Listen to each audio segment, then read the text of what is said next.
Hey there riders, Honda have taken an interesting direction with their CBR650R and the CB650R for 2024, with both models remaining despite the introduction of the Hornet 750 and introducing the new Honda e-clutch technology. While there is a few tweaks to both models, including a restyle for the CBR650R to look more like the top-end Fireblade, the huge news is of course that e-clutch, which to annoy people basically turns this machine into a scooter. This is described as an option from new, which is essentially a sub-model with a specific feature for all intents and purposes, unless they also offer them for retrofitting, which I didn't see mentioned and I kinda doubt.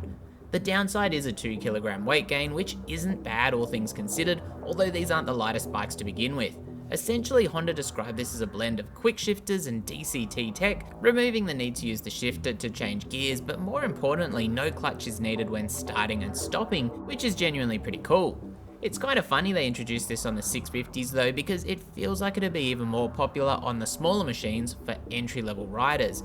But maybe their main thought is the European market, where everyone starts on a scooter essentially, and the idea of transitioning onto a proper motorcycle is a bit more daunting and perhaps holding riders back.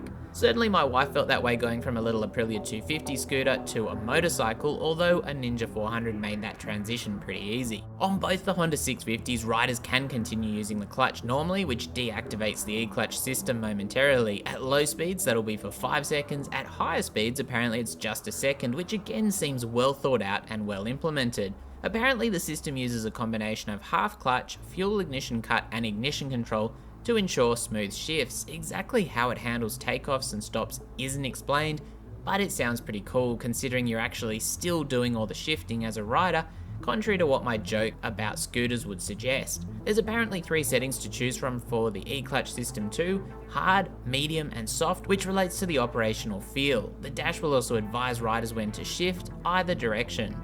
The actuator unit with 2 motors is actually run inside the right-hand engine cover, housed next to the clutch. Obviously no stalling will be a big boon to the more cautious riders who might otherwise be scared away from a motorcycle, so this seems like an interesting development for motorcycling considering the success of the Honda DCT system.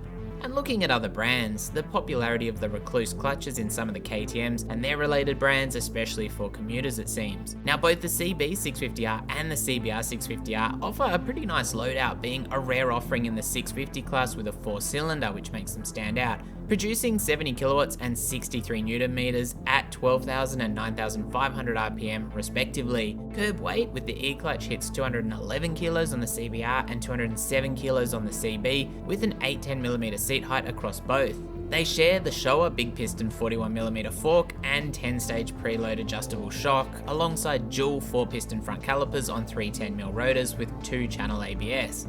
New for 2024 is the 5-inch TFT with Honda Road Sync and turn-by-turn navigation, with the left switch block also now simplified and running a backlight. Traction control is standard, although we haven't seen that electronics package expanded out further from that at this stage. The bikes are available in an A2 35kW version though, so it remains to be seen what we get here in Australia as far as full power, LAMs and e-clutch versions. Overall, an interesting development for motorcycling that could expand the appeal of motorcycles, which can only be a good thing. If it annoys the purists who think a quick shifter, let alone an e-clutch, is an abomination and not real riding, that's just a bonus. But let me know what you think. If you're still here and enjoyed the video, chuck me a like. As always, stay safe out there and thanks for watching.